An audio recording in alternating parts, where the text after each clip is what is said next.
अध्याय नंबर 2 बहुपद पढ़ेंगे हम। बहुपद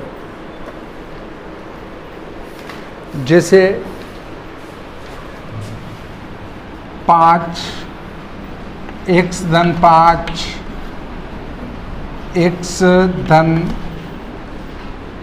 x 5x ये वर्ग कर दो और धन 3, ये सब बहुपद हैं।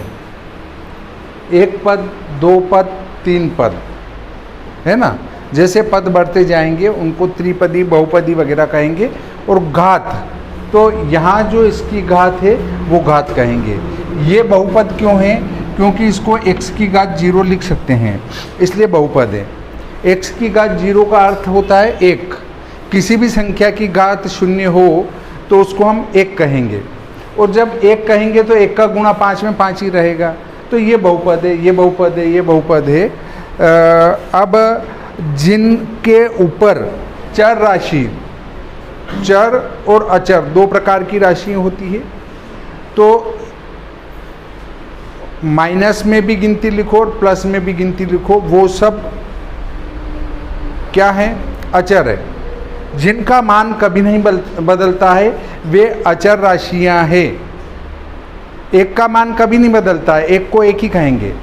परंतु x का मान हर टाइम बदलता रहता है। कहीं x का मान निकाला, कभी 2 आ गया, कभी 5 आ गया, कभी 10 आ गया, कभी 50 आ गया। तो x का मान हर सवाल में अलग अलग आता है, y का भी, z का भी। तो a से z तक जितने भी अपने वर्ण हैं अंग्रेजी की जो वर्णमाला है ए से जेड तक, वे सब चर हैं। अ से ज्ञ तक वो सब चर हैं। ये दोनों चर हैं। अब ये चर है पर ये अचर है, क्योंकि इस 5x का मान बदलेगा। कैसे बदलेगा? यहाँ 1 रखा तो 5 एकम 5 हो जाएगा, यहाँ 2 रखा तो 5 दूनी 10 हो जाएगा, पर यहाँ 5 के 5 ही रहेंगे। तो ये अचर है, ये चर है, ये चर है, ये अचर है। ये बात समझ में आ गई होगी। अब चर राशि के ऊपर यदि वर्गमूल का निशान हो तो वो बहुपद नहीं आएगा। ठीक है। हमारा अध्याय 2 चल रहा है। अध्याय 2 पर हम चर्चा कर रहे हैं। अध्याय 2 की पहली प्रश्नावली का जो पहला उदाहरण है, नीचे दिए गए प्रत्येक बहुपद की घात ज्ञात कीजिए। पहला है, पहले उदाहरण का पहला उदाहरण 1, इसका फर्स्ट है तो x की घात 5 ऋण x की घात 4 और धन 3 बहुपद की घात बराबर 5। इस बहुपद की घात 5 है। अधिकतम वाली घात लिखना है, कम से हमें कोई लेना देना नहीं है। इसी प्रकार दूसरा आता है हमारा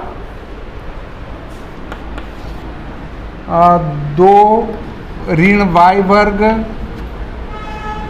ऋण y घात 3 धन 2y घात 8।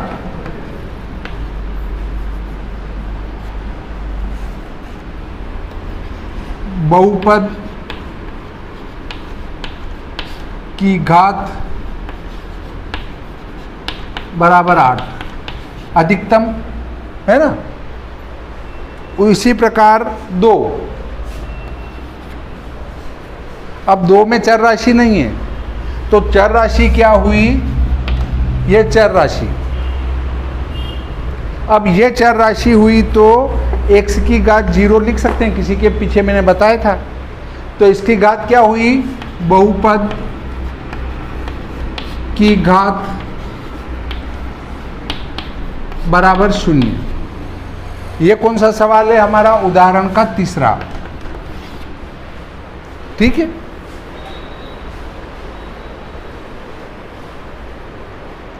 बैठ जाओ वहीं।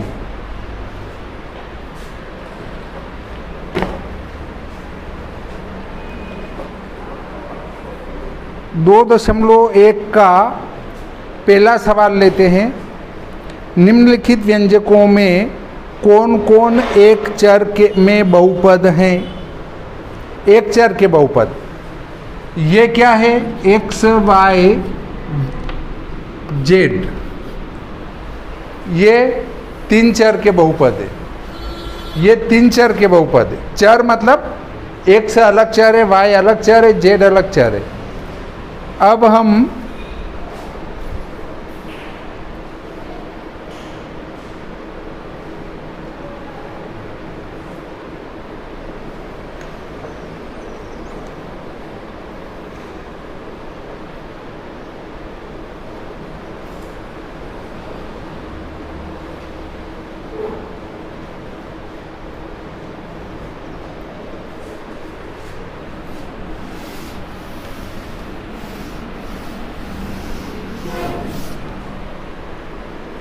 प्रश्नावली 2.1 प्रश्नावली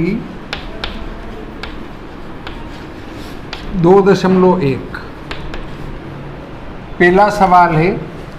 इसमें लिखा है निम्नलिखित व्यंजकों में कौन कौन से एक चर में बहुपद है और कौन कौन नहीं है। कारण के साथ अपने उत्तर दीजिए। 4x वर्ग ऋण 3x धन 7,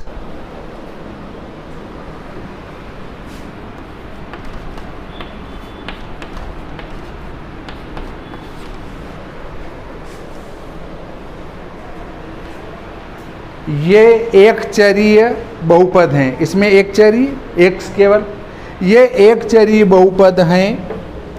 इसकी सभी घात धन पूर्णांक हैं। ठीक है, इसकी जितनी भी घातें हैं वो धन की है, ऋण में नहीं है, इसलिए ये एक चरीय धन घात वाला बहुपद है। ठीक है, अब दूसरा सवाल आता है y वर्ग धन √2, ये बहुपद है।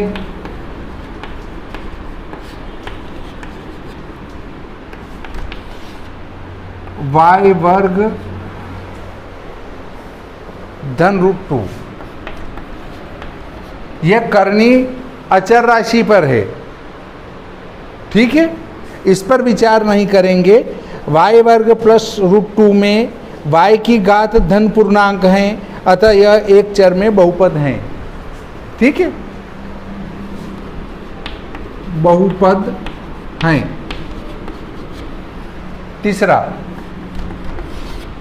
तीसरा सवाल है 3√t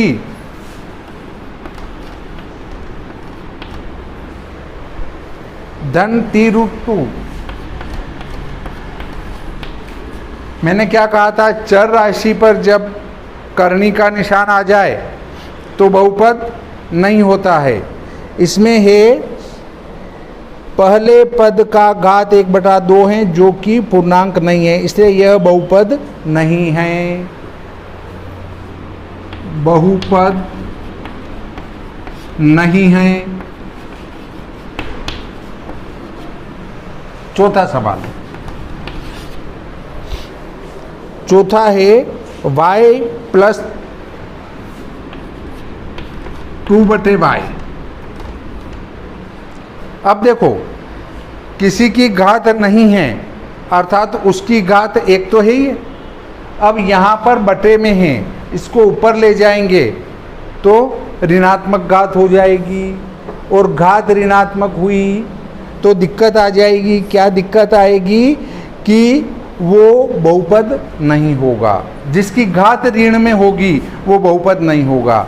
इसको ऊपर ले जाएंगे तो 2 × y की घात ऋण 1, और जहाँ पर ऋणात्मक घात होगी वो बहुपद नहीं होगा, या करनी का निशान हो वहाँ पर, तो बहुपद नहीं है।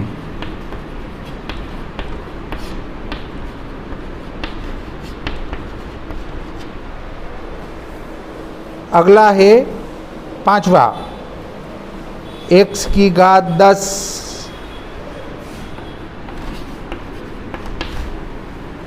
और y की घात 3 धन t की घात 50। कोई दिक्कत नहीं है। एक तो चर राशि के ऊपर करनी का निशान नहीं है, एक घात ऋणात्मक नहीं है जरूर 3 चर है, तो उससे कोई फर्क नहीं पड़ रहा है, पर ये बहुपद रहेगा, है ना।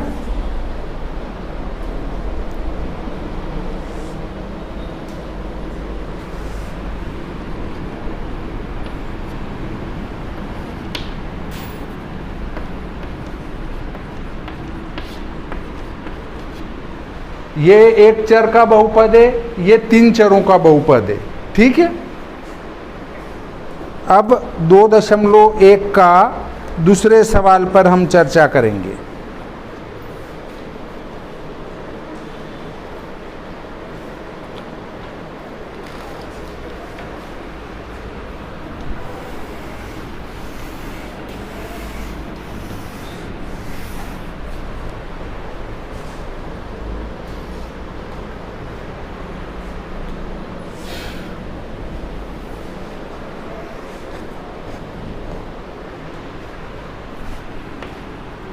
दूसरा सवाल, इसमें x की घात 2 का गुणांक लिखना है सभी सवालों में। तो पहला 2 धन x वर्ग धन x, इसका गुणांक मतलब इसके आगे जो संख्या है, ये एक x वर्ग है तो 1 लिख देंगे, का गुणांक 1 है, ठीक है। दूसरा सवाल, दूसरे सवाल में 2 ऋण x वर्ग धन x क्यूब, 2 ऋण x वर्ग धन x क्यूब। देखो हमें घात 3 से कोई लेना देना नहीं है, हमें घात 2 का गुणांक लिखना है, साफ लिखा है गणित में, इसलिए का गुणांक ऋण 1 है। ऋण 1 क्यों है? क्योंकि ये ऋण 1 x वर्ग है ना, इसलिए यहाँ ऋण आएगा। अगर धन हो तो नहीं धन नहीं लगाना है, परंतु ऋण हो तो ऋण तो लिखना है। इसके बाद आता है तीसरा सवाल। तीसरा सवाल है पाई बटे 2x वर्ग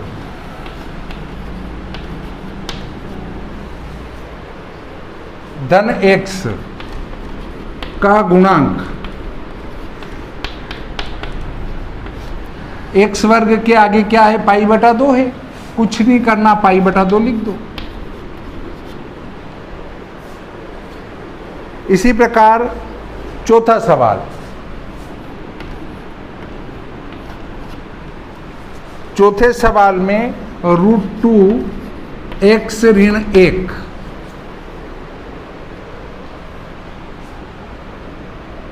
अगर पूरा लिखना चाहो तो यहाँ वो भी लिख सकते हो, क्या में x वर्ग का गुणांक, तो ज़्यादा सही हो जाएगा। में x वर्ग का गुणांक, में x वर्ग का गुणांक, में x वर्ग का गुणांक 0 है।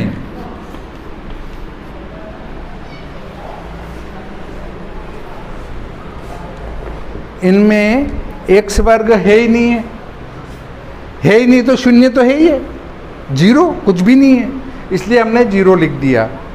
अब 35 घात के द्विपद का और 100 घात के एक पदी का एक एक उदाहरण दीजिए। 35 घात का द्विपद होना चाहिए और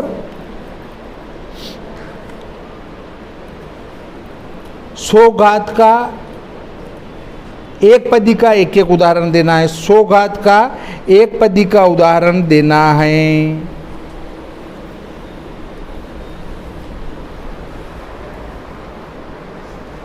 द्विपद बहुपद दिखना है।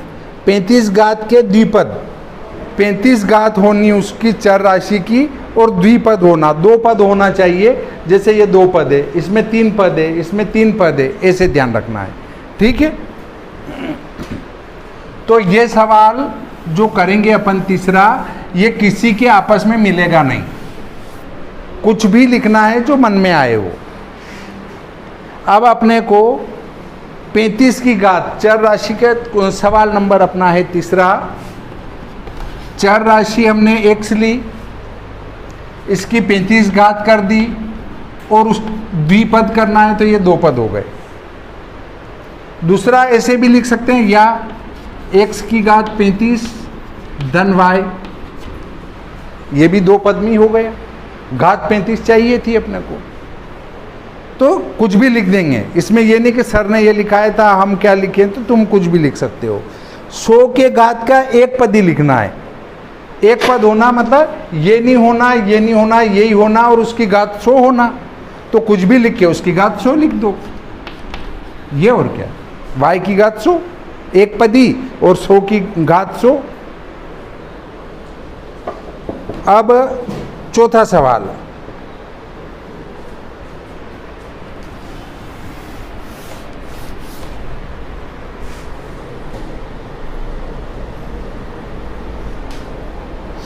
चौथा सवाल है, निम्नलिखित बहुपदों में से प्रत्येक बहुपद की घात लिखिए। घात अधिकतम लिखना है। ठीक है, तो चौथे का पहला है 5x³ धन 4x वर्ग धन 7x का घात, कुछ भी नहीं करना है, अधिकतम है वो लिख दो, 3 है। ठीक है, अधिकतम जो चर राशि की घात है वो लिखना है। दूसरा 4 ऋण y वर्ग का घात 2 है। ठीक है, तीसरा 5t ऋण करनी 7 का घात 1 है। कुछ भी नहीं है तो 1 तो है ये। और चौथा सवाल, उसमें 3 का घात 0 है।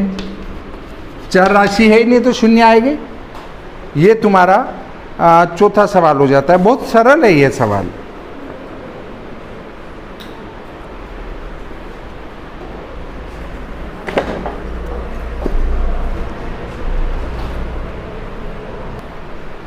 अब हमारे पास लास्ट सवाल 5वां बचता है।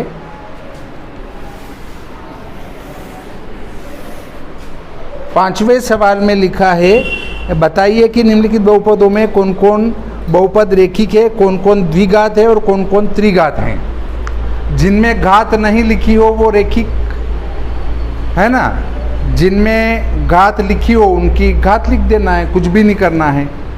तो पांचवें का पहला,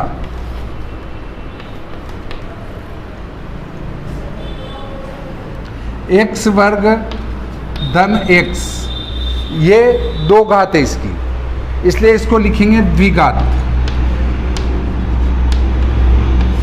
इसी प्रकार सेकंड सवाल में x ऋण x³, इसमें घात 3 है इसलिए त्रिघात लिखेंगे। इसके बाद तीसरे में y धन y वर्ग धन 4, इसमें घात 2 है इसलिए द्विघात।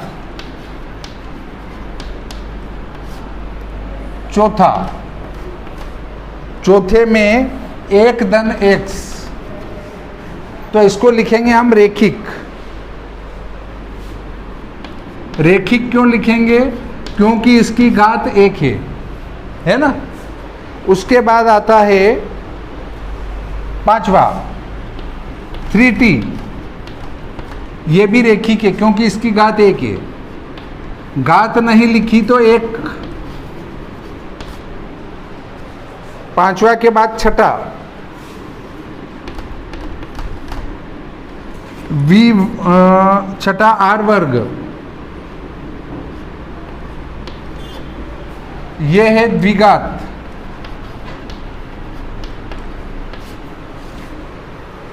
और 7x क्यूब,